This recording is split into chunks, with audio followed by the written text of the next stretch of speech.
दोस्तों, क्या मृत्यु के बाद आत्मा अपने परिजनों से मिलने आती है?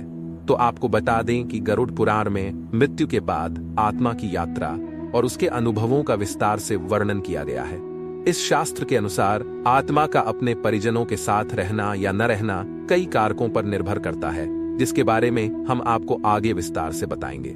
इसके साथ ही इस वीडियो में हम जानेंगे कि मृत्यु के तुरंत बाद आत्मा के साथ क्या होता है, मृत्यु से पहले किस तरह के लक्षण नजर आते हैं, आत्मा शरीर से कैसे निकलती है, आत्मा को अपने शरीर से अलग होने का एहसास क्यों नहीं होता और परिजनों के जाने का दुख आत्मा पर क्या प्रभाव डालता है।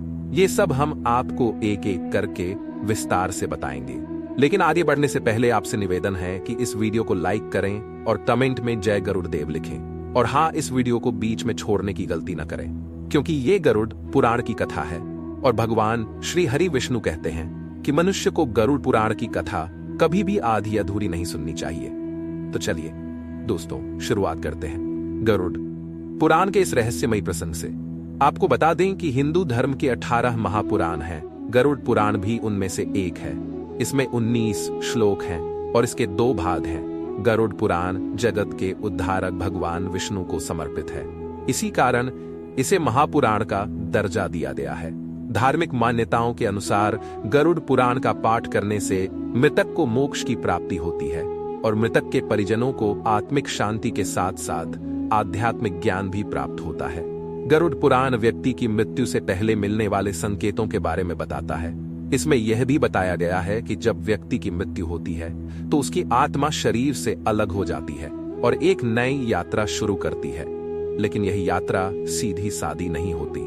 आत्मा को कई अनुभवों से गुजरना पड़ता है, जिसमें भ्रम, दर्द, मोह और कर्मों के अनुसार परिणाम शामिल होते हैं। यह प्रक्रिया एक रहस्यमयी लेकिन महत्वपूर्ण यात्रा है। दोस्तों, जब व्यक्ति की मृत्यु होती है तो उसकी आत्मा शरीर से बाहर निकल जाती है, लेकिन यह प्रक्रिया किसी मशीन के बंद होने जैसी नहीं, बल्कि एक क्रमिक अनुभव है। तो चलिए अब जानते हैं पहले व्यक्ति को किस तरह के लक्षण दिखाई देने लगते हैं। दोस्तों, गरुड़ पुराण के अनुसार मृत्यु से कुछ समय पहले आत्मा शरीर से मुक्त हो जाती है। व्यक्ति को अपने पूर्वजों या दिव्य प्राणियों के दर्शन होने लगते हैं। उसे लगता है कि कोई उसे बुला रहा है। शरीर में ठंडक बढ़ने लगती है। यह ठंडक पैरों से शुरू होकर सिर तक पहुंचती है। सांस धीमी और असमान हो जाती है। कई बार मृत्यु से पहले व्यक्ति को अचानक चमक महसूस हो सकती है या उसके चेहरे पर दिव्य आभा आ सकती है। चलिए अब जानते हैं कि आत्मा शरीर से कैसे निकलती है। तो आपको बता दें कि जब शरीर की ऊर्जा खत्म हो जाती है तो आत्मा कुछ समय के लिए शरीर के अंदर ही भटकती है। आत्मा सबसे पहले सिर या हृदय से बाहर निकलने की कोशिश करती है। अच्छे कर्म करने वालों की आत्मा आसानी से निकल जाती है, जबकि पापी आत्माओं को काफी कष्ट सहना पड़ता है। आत्मा के निकलते ही शरीर निष्क्रिय हो जाता है और कुछ पलों बाद ठंडा हो जाता है। दोस्तों, मृत्यु के बाद आत्मा को सबसे बड़ा झटका यही लगता है कि वह अपने भौतिक शरीर से अलग हो गई है, लेकिन यह एहसास तुरंत नहीं होता। आत्मा को लगता है कि वह अभी भी जिंदा है। वह अपने परिवार, दोस्तों और अपने आसपास के लोगों को देख सकती है। जब वह अपने शरीर को निष्क्रिय देखती है तो उसे भ्रम होता है कि वह स्वप्न में है। वह अपने परिजनों से बात करने का प्रयास करती है। आत्मा व्यक्ति की मृत्यु पर शोक मनाती है, लेकिन कोई सुन नहीं पाता। आइए अब जानते हैं कि शोक मनाने वाले परिजनों का क्या प्रभाव होता है। अर्थात व्यक्ति की मृत्यु के बाद शोक मनाने वाले परिजन रोते हुए प्रतीत होते हैं। इसका आत्मा पर क्या प्रभाव पड़ता है? आत्मा बार बार अपने प्रियजनों को सांत्वना देने का प्रयास करती है, लेकिन कर नहीं पाती। कुछ आत्माएं क्रोधित या निराश होकर अपने आसपास की चीजों जैसे प्रकाश की आवाज, अचानक हवा का आना या सपनों में आना आदि को प्रभावित करने का प्रयास कर सकती हैं। मित्रों, आइए अब यमदूतों के आगमन और आत्मा की परीक्षा के बारे में जानते हैं। गरुड़ पुराण के अनुसार जब आत्मा शरीर को छोड़ती है तो कुछ समय बाद यमदूत उसे लेने आते हैं। पुण्यात्माओं के लिए स्वर्ग से सुंदर प्रकाशवान देवदूत आते हैं जो आत्मा को प्रेम और आदर के साथ स्वर्ग ले जाते हैं। लेकिन पापात्माओं के लिए काले, डरावने और डरावने यमदूत आते हैं। वे आत्मा को पकड़कर खींचते हैं और नरक ले जाते हैं। आपको बता दें कि यमदूत आत्मा को तुरंत स्वर्ग या नरक नहीं ले जाते, बल्कि पहले उसे उसके कर्मों की संक्षिप्त झलक दिखाई जाती है। आत्मा अपने जीवन की अच्छी बुरी घटनाओं को एक चलचित्र की तरह देखती है। उसे पुण्य कर्म दिखाए जाते हैं। ये देखकर आत्मा खुश होती है, लेकिन पाप कर्म देखकर डर जाती है। यमदूत उसे बताते हैं कि अब उसे किस लोक में जाना है। आइए अब जानते हैं मृत्यु के बाद आत्मा के 13 दिन के सफर के बारे में। तो आपको बता दें कि गरुड़ पुराण के अनुसार मृत्यु के बाद आत्मा 13 दिनों तक इसी लोक में रहती है। दोस्तों, शुरुआती 3 दिन असमंजस और मोह का समय होता है। आत्मा को अपनी मौत पर विश्वास नहीं होता और वो अपने घर के आसपास ही रहती है। वो अपने परिवार वालों से संपर्क करने की कोशिश करती है।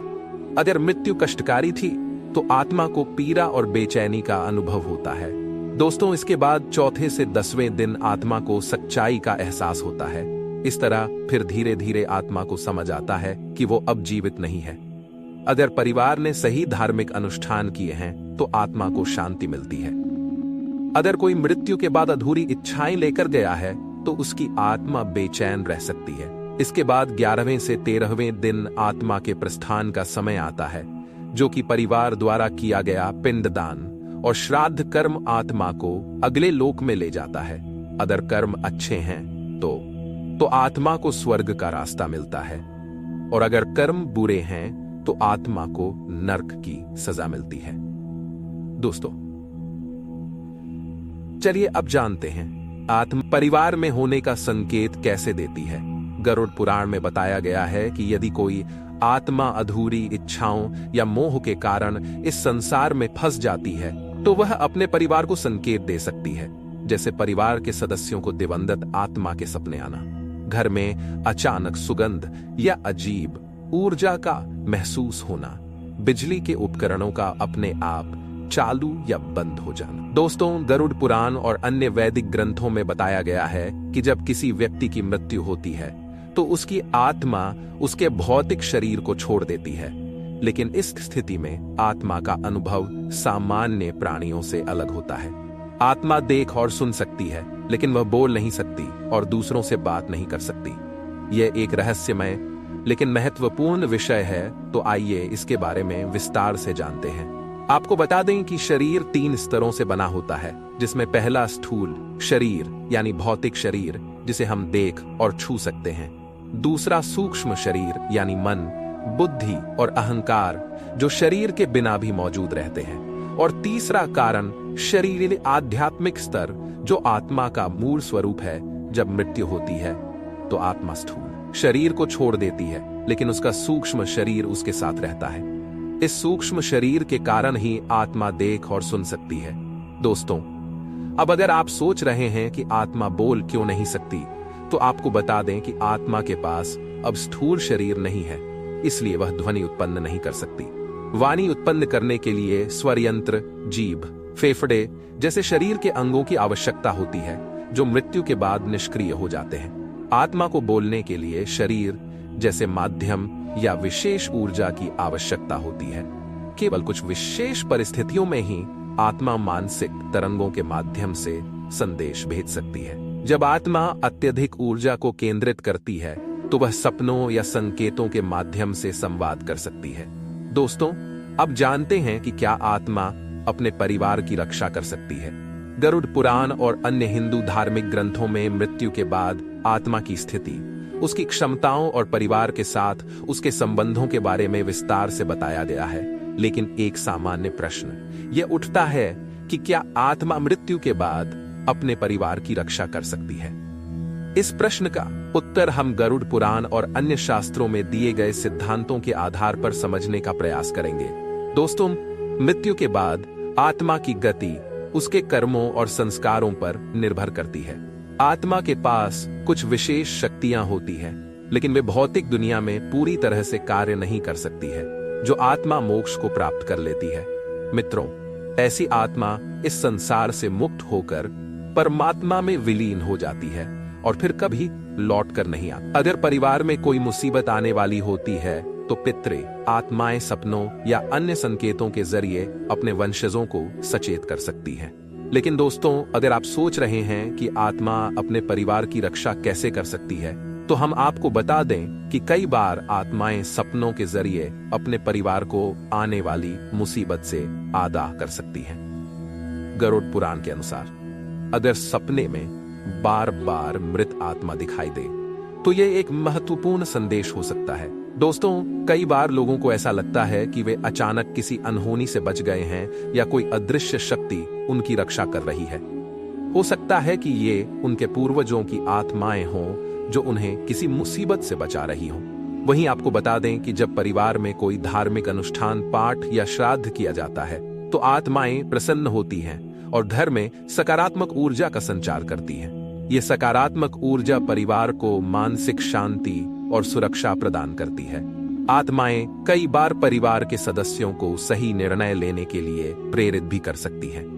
यह प्रेरणा किसी विचार, सपने या संयोग के रूप में मिल सकती है। दोस्तों, अगर कोई व्यक्ति चाहता है कि उसके पूर्वजों की आत्माएं परिवार की रक्षा करें, तो गरुड़ पुराण में दिए गए कुछ उपायों को अपनाया जा सकता है।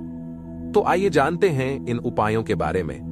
आपको बता दें कि पितरों को प्रसन्न करने के लिए हर साल श्राद्ध और पिंडदान करना जरूरी होता है। इससे पितरों की आत्माएं संतुष्ट होकर परिवार की रक्षा करती हैं। स्तोत्र और गरुड़ पुराण का पाठ करने से आत्माओं को शांति मिलती है और वे परिवार को आशीर्वाद देती हैं। आत्मा के कल्याण के लिए महामृत्युंजय मंत्र और विष्णु सहस्त्र नाम का जाप भी किया जा सकता है। इसके साथ ही ब्राह्मणों और जरूरतमंदों को भोजन कराने से पितरों की आत्मा प्रसन्न होती है और घर की रक्षा करती है।